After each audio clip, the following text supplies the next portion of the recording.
Bismillahirrahmanirrahim. Assalamualaikum warahmatullahi wabarakatuh. Hai anak-anak kelas 5 Naim. Ketemu lagi bersama Ustadz Tris pada pembelajaran pendidikan agama Islam dan budi pekerti. Pada kali ini Ustadz Tris akan menjelaskan materi pada pembelajaran keempat, yaitu tentang bulan Ramadan yang indah. Oh ya, pada pembelajaran kali ini masuk pada subtema keempat, yakni puasa di bulan Ramadan. Silakan disimak baik-baik ya. Tujuan pembelajaran kali ini yaitu peserta didik dapat memahami ketentuan-ketentuan puasa Ramadan dengan benar. Selanjutnya yaitu peserta didik dapat menjalankan puasa Ramadan sesuai ketentuan-ketentuan syariat Islam dengan benar. Baik anak-anak, langsung saja kita ke pembahasan pertama, yaitu pengertian puasa. Puasa dalam bahasa Arab disebut shaum atau siam. Artinya menahan diri dari segala sesuatu. Sedangkan puasa menurut ajaran agama Islam artinya menahan diri dari hal-hal yang membatalkannya sejak terbit fajar sampai terbenam matahari dengan niat dan beberapa syarat. Oh ya anak-anak, perintah berpuasa terdapat dalam surah Al-Baqarah ayat 183. Boleh disimak ya. A'udzu billahi minasy syaithanir rajim. Ya ayyuhalladzina amanu kutiba alaikumus siyamu kama kutiba alal ladzina min qablikum la'allakum tattaqun. Artinya, wahai orang-orang yang beriman, diwajibkan atas kamu berpuasa sebagaimana diwajibkan atas orang sebelum kamu agar kamu bertakwa. Selanjutnya, kita masuk ke materi pembelajaran yang kedua, yaitu syarat wajib puasa. Nah, dalam hal ini, anak-anak, apabila syarat-syarat ini terdapat pada diri seseorang, maka orang tersebut wajib berpuasa. Siapa sih orang tersebut? Yaitu yang pertama, orang yang berakal sehat. Jadi, kalau orang gila atau orang yang hilang akalnya tidak wajib berpuasa. Nah, itu kenapa anak-anak gak perlu iri dengan orang gila yang ada di luaran sana. Ya, kenapa? Karena dianya tidak berakal.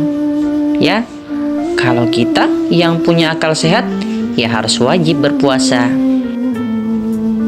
Orang kedua yang wajib berpuasa yaitu baligh atau orang dewasa. Jadi anak-anak yang belum baligh tidak wajib berpuasa. Nah, untuk anak-anak tidak perlu iri dengan adik-adiknya ya, yang terutama usianya masih 2 tahun atau yang masih digendong atau mungkin masih bayi ya. Kok kenapa sih Umi, Abi, adik nggak puasa, saya disuruh puasa? Itu karena adik-adik kita belum balik, sedangkan kita yang sudah usianya sudah balik itu harus wajib berpuasa. Oke? Oh ya Ustadz Tris, kalau misalkan kitanya belum balik, misalkan usianya belum balik, itu boleh nggak puasa? Ya boleh, sebagaimana latihan sebagaimana biasanya. Jadi kalau misalkan masih belum sanggup, nanti bisa untuk membatalkannya ya. Misalkan dilatih dulu dari setengah hari berpuasa. Nah seperti itu, nanti dilanjut lagi sampai ketika orang berbuka puasa. Itu boleh ya. Istilahnya adalah latihan ya, belajar. Namanya orang belajar nggak sini-situ langsung bisa kan. Nah tapi kalaupun dia bisa, tidak menjadi kewajiban. Yang terakhir, yaitu yang ketiga, adalah orang yang kuat untuk berpuasa.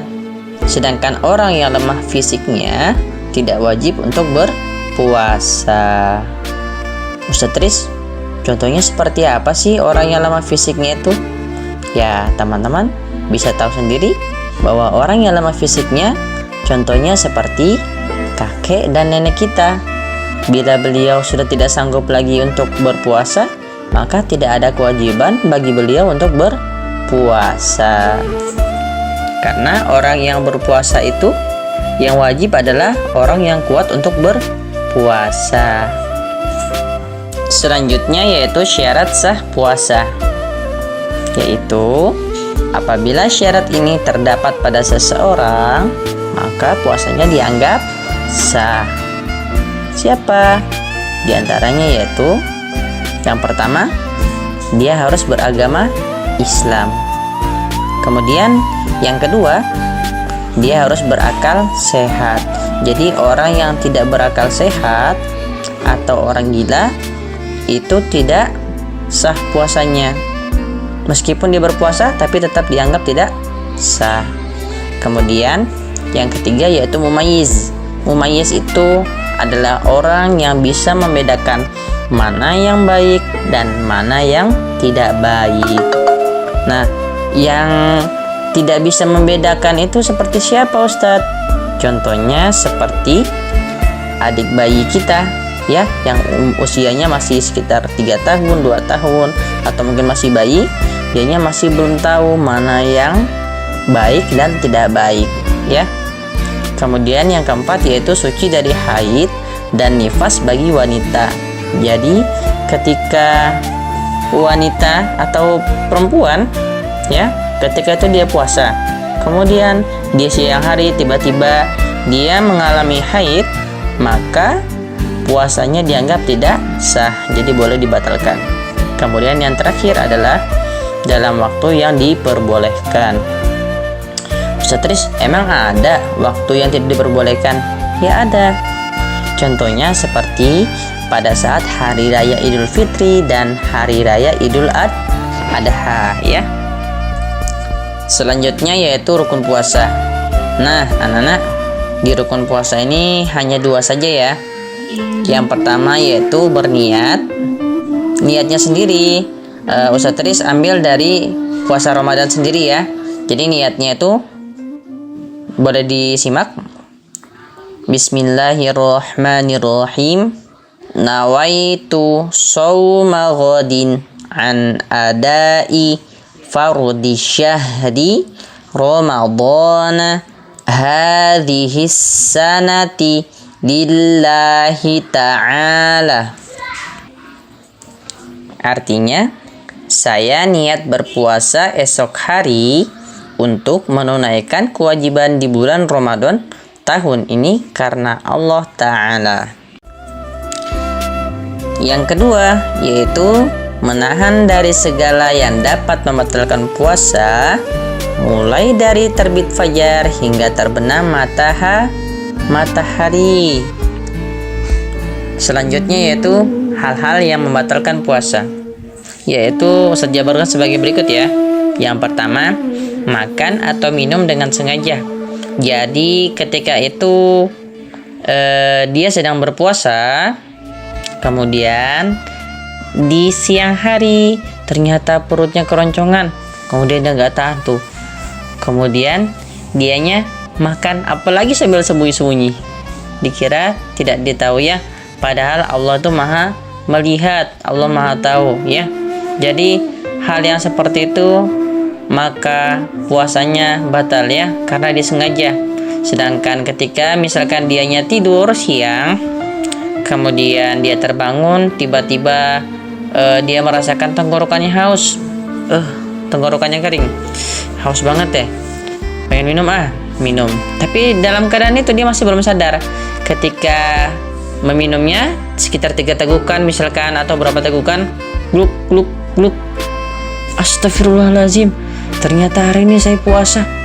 Nah, jadi puasanya tidak batal ya anak-anak, puasanya tidak batal ya. Yang ada di mulutnya silakan ditelan, kemudian yang ada di luar tidak dilanjutkan lagi ya. Mentang-mentang aduh saya lupa, enggak apa-apa deh, lanjut aja sampai habis. Nah, itu yang di luar itu tadi, itu kalau diminum maka dianya batal. batal ya. Kemudian yang kedua yaitu muntah dengan sengaja. Terus yang ketiga, datang bulan atau haid atau melahirkan ya. Jadi seperti yang Ustadz jelaskan sebelumnya, yaitu ketika wanita atau perempuan ya, ketika wanita atau perempuan itu berpuasa pada pada hari ini, kemudian di siang hari kah atau sore hari atau jam berapa sebelum berbuka, ternyata dia tiba-tiba datang bulan, maka puasanya batal ya. Atau mungkin ibu-ibu ya yang sudah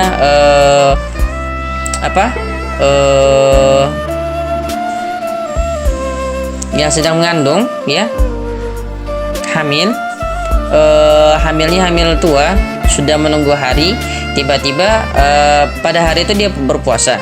Kemudian tiba-tiba di tengah jalan, mungkin yang seperti Ustadz bilang, seperti di pagi hari atau siang hari atau di jam berapa sebelum berbuka, ternyata dianya sudah melahirkan, maka puasanya pun batal ya. Kemudian yang keempat yaitu hilang akal atau gila walaupun sebentar. Kayak apa itu ya?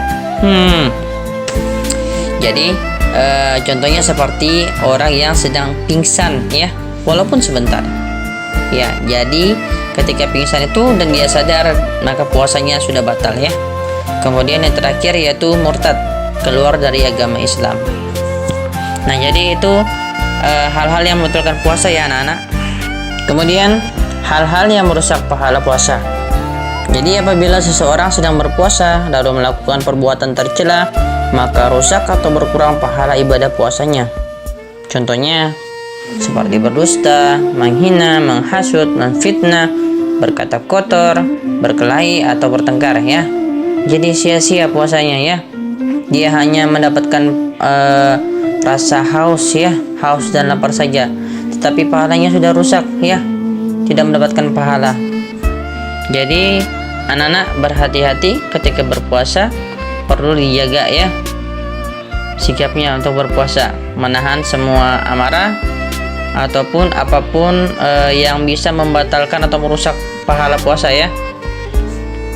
Nah anak-anak, itulah tadi pemaparan atau penjelasan yang sudah saya uraikan mengenai ketentuan-ketentuan dari berpuasa ya. Nah berikut ini adalah tugas anak-anak untuk hari ini. Silakan dicatat dan kemudian dikerjakan dan dikumpul ke Ustadz ya. Untuk yang soal nomor 4, jangan lupa untuk mengirimkan videonya ke Ustadz ya.